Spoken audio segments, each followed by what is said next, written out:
Olá pessoal, como vocês estão? Que a graça e a paz do Senhor esteja no coração de cada um de vocês.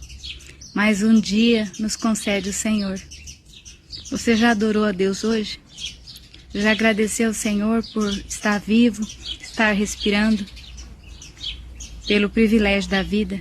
Não importa como ela esteja, não importa se está cheio de problema, se você está sem dinheiro, está endividado, não importa se a sua casa precisa de uma reforma e você está sem condições para fazê-la.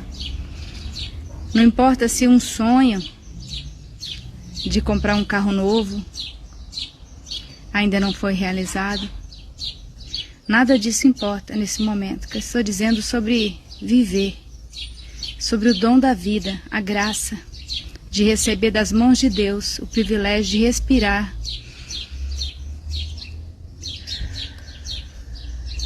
sem ajuda de aparelho, de poder caminhar com ou sem amuletas, mas poder se locomover sozinho, de poder ir no banheiro, tomar um banho, sabe? São coisas que às vezes a gente acha que é pequena demais, que é insignificante, que é natural, que é normal. E daí quando você perde isso, quando você se vê com algum tipo de problema em que você necessita de que outra pessoa faça por você, então você começa a dar valor e você começa a analisar e ver que não era normal, não era uma coisa qualquer, era um privilégio, era uma bênção, e você começa a correr atrás de conseguir de volta aquilo que você achava tão insignificante, tão natural, tão comum, como andar, correr, poder tomar água com a sua própria mão, sabe? Pegar uma xícara de café, ou de chá, ou de leite, do que você gosta, e poder sentir o sabor, saborear um prato de alimento, coisas que muitas pessoas não podem mais. A gente precisa aprender a ser grato naquelas coisas que a gente acha pequena. Porque se a gente não for grato naquilo que no dia a dia a gente precisa ter, a gente precisa fazer, a gente nunca vai ter gratidão quando Deus nos colocar numa situação de fartura, sabe? Nós vamos estar com o coração tão abusado, tão orgulhoso, prepotente, igual Jonas. Lembra de Jonas? Que Deus mandou que era para ir para Nínive, era para ir pregar para pessoas de coração duro, corações de pedra, e ele não quis, e ele começou a fugir de Deus. Quem de nós podemos fugir de Deus, daquilo que Deus quer que nós façamos? Quando Deus diz que é para ser assim, é para ser assim. E o que a gente fizer de contrário daquilo que Deus quer, com certeza nós vamos pagar pelos nossos erros. Porque Deus ele nos manda caminhar pelo caminho reto, pelo caminho certo. Igual o filho pródigo, ele sabia qual era o caminho certo, qual era a época dele receber a sua herança, a sua parte da herança. Mas ele quis abreviar o tempo, ele quis receber logo, antes do tempo, muito antes do tempo. Como se viver ao lado do seu pai e do seu irmão fosse um fardo, fosse um castigo, algo do tipo. Ele queria então mandar em si próprio, viver nos seus próprios deleites, gastando tudo que tinha naquilo que o apraz, sabe? Naquilo que trazia prazer para ele, no mundo, bem longe do pai, bem longe do irmão, sem ninguém saber. Só que o pai sempre sabe, o pai que ama, ele sempre sabe quando o filho não está bem. principalmente o nosso Pai Celestial. Ele sempre sabe quando nós estamos extraviando do caminho. E o que ele faz? Ele fica esperando a gente voltar e usando de formas, de maneiras, de oportunidades para que a gente olhe para ele, para que a gente volte para ele, porque sem ele não há vida. Sem ele não existe felicidade, não existe prazer real. Ele é a vida. Jesus disse que ele é a verdade, o caminho, a verdade e a vida. Ninguém vai ao Pai a não ser por ele. Então ele já falou. E não adianta a gente querer extraviar e andar por outros caminhos e achar que vai satisfazer a Deus, ao Pai, e que nós vamos ser felizes. Nós não vamos ser felizes jamais longe de Deus. É dele que vem tudo. Eu estou aqui escutando os pássaros louvando a Deus, chupando jabuticaba e louvando a Deus. Muitas vezes, olha como tá preto de jabuticaba. Aqui na frente tem outro pé, que é da vizinha. Aí enche de passarinho e fica louvando a Deus. E eu fico pensando, poxa, por que o ser humano é tão tardio em agradecer pelo sopro de vida? E os passarinhos, eles estão ali, vivendo, estão reunidos com a sua família e de repente dá um piripaque, cai, morre, né? Ninguém nem faz conta dele. E nós somos tão amados, nós somos tão protegidos por Deus. Por que é que nós temos um coração tão distante do que Deus quer para nós? Por que é que nós somos de um coração pedrificado? E Deus diz, eis que tirarei esse coração de pedra e colocarei um coração de carne, capaz de amar, capaz de compreender as coisas do alto. Quando o filho pródigo voltou, o pai não tinha ficado nem um dia sem esperá-lo. Todos os dias o pai estava no portão, esperando seu filho voltar. Esse pai é Deus e esse filho pródigo sou eu e você.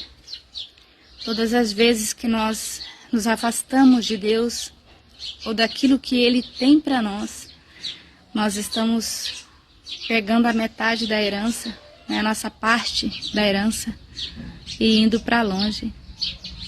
Viver do nosso jeito, fazer da nossa forma, achando que a gente é mais inteligente, do nosso jeito é mais gostoso, é melhor, é mais satisfatório, quando na verdade a gente está caminhando por um abismo sem fim.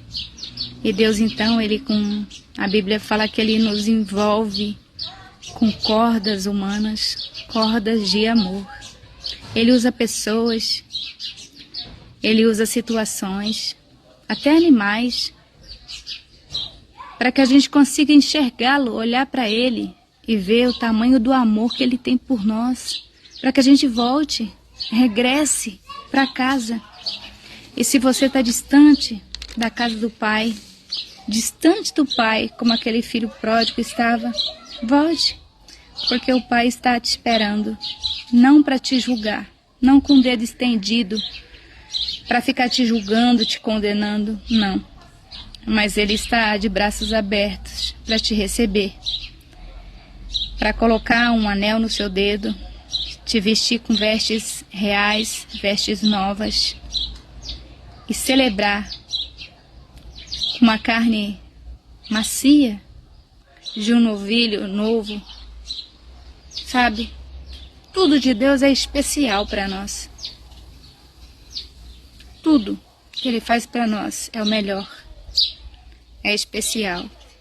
A gente, na nossa cegueira humana, na nossa falta de entendimento humano, muitas vezes a gente quer entender o porquê que eu estou passando por isso, o porquê de tanta dor, o porquê de tantas perdas, o porquê de tanta dificuldade. Ei, para de questionar, adore a Deus, glorifique o santo nome dEle, que quando você menos esperar, a dificuldade já passou, já ficou bem para trás, e você está feliz.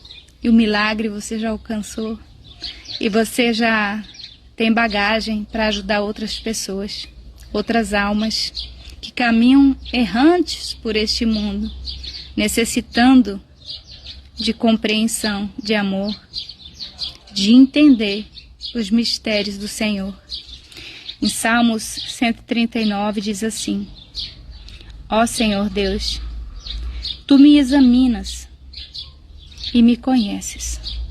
Sabes tudo o que eu faço e de longe conheces todos os meus pensamentos. Tu me vês quando eu estou trabalhando e quando eu estou descansando também. Tu vês tudo o que eu faço. Antes mesmo que eu fale, tu já sabes o que eu vou dizer. Estás em volta de mim e me proteges com o teu poder. Glória a Deus. Ele sabe, porque a Bíblia diz que o Senhor, Ele é onipotente, onipresente, onisciente. Então Ele sabe o que a gente pensa, Ele sabe o que a gente sente, Ele sabe o que a gente deseja. Quem aqui já recebeu uma bênção de Deus que você só pensou, você nem pediu, você só pensou, ai que vontade de comer tal coisa, sabe, ai que vontade de ir em tal lugar, e de repente, quando você menos espera, tá lá, tá na tua mão. Aí o Senhor te faz lembrar que você havia pensado há dias atrás, até no mesmo dia. E Ele fala assim: filho, você pediu? Não, pai, eu não pedi. Pois é, mas eu sabia que você queria, então eu te dei. É hora da gente agradecer a Deus, ser mais grato, trazer mais gratidão no nosso coração, pelo pouco, pelo médio, pelo muito. Adore a Deus na fartura, mas também na escassez. Agrada-te do Senhor, diz a palavra de Deus. Agrada-te do Senhor, e Ele satisfará os desejos do teu coração. Quando a gente se agrada de estar na presença de Deus, de falar com Ele, de amá-lo e de receber dEle tanto as coisas boas como as coisas que a gente vê como ruim, mas que nós precisamos passar para a gente amadurecer, para a gente crescer espiritualmente, Ele vem e realiza o desejo do nosso coração. Ele vem e faz surpresa para nós, porque o nosso Deus, Ele é um Deus que é assim, é um Deus do de repente muda tudo. De repente você tem uma oportunidade única que você nunca sonhou em ter. Fica bem esperto, assim, vigilante, porque esses momentos de repente de Deus, de oportunidades que Ele abre, se a gente não estiver vigilante, a gente deixa passar. A gente nem acredita que era Deus. A gente começa a achar que é o inimigo fazendo um laço, armando um laço para a gente cair. Nosso Deus, Ele é o Deus do de repente. De repente Ele vem e muda a tua história, muda teu cativeiro. Um dia, de repente, o povo de Israel estava diante do Mar Vermelho, sem saber como atravessar. Olhava para trás e se desesperava, olhando para Faraó e seus soldados, que eram muitos, eram inúmeros. E eles não tinham armamento, eles não tinham soldados ali, eles não tinham preparação nenhuma para enfrentar aquela situação. Então começaram a cobrar de Moisés e falar: você tirou a gente de lá para a gente morrer aqui? Por que você tirou a gente de lá para a gente morrer aqui? E Moisés, perdido no meio de tanta falação, de tanta murmuração, ele foi orar, foi falar com Deus. E Deus disse o quê? Por que falas comigo, Moisés? Avante, ande para frente, sabe? Marche, levanta o cajado que eu te dei e marche. E quando ele levantou o cajado e começou a andar em direção às águas, elas começaram a voltar para trás e abriu um caminho, uma estrada no meio do mar, o Mar Vermelho. E a Bíblia diz que todos os israelitas passaram a pés enxutos, não tinha lama, sabe? Eles puderam atravessar e do outro lado, em segurança, Miriam pegou seu tamborim e começou a cantar e glorificar a Deus, porque agora os inimigos tinham morrido todos. Porque assim como Deus abria as águas para eles passarem, Deus ele foi fechando o mar para os inimigos do povo de Israel. E dessa forma, todos os inimigos morreram. E o povo de Israel ficou livre. E puderam celebrar. Daqui a pouco você vai poder celebrar o teu milagre. Eu não sei qual é o teu milagre, mas eu creio. Eu creio no milagre de Deus na minha vida, na tua vida. Tem tantos rostinhos lindos aqui me olhando. Que o Senhor te abençoe, que o Senhor te guarde. Que o Senhor faça resplandecer o teu rosto sobre ti e tenha misericórdia de ti. Que sobre ti resplandeça a glória do Senhor. E que você tenha paz. Que Ele te dê paz. Mesmo no meio das guerras, nós conseguimos ter paz quando nós estamos com Deus. Uma excelente tarde. Que Deus abençoe a tua vida, tua casa, tua família, teu trabalho, teus projetos. Que Deus abençoe a tua mente, te dê sabedoria do céu para você tomar decisões. Em nome do Senhor Jesus Cristo eu declaro isso. Amém? Se você recebe essa palavra, digite aqui nos comentários, eu recebo essa palavra em nome do Senhor Jesus Cristo. Eu recebo na minha vida, em nome do Senhor Jesus Cristo. Que assim seja.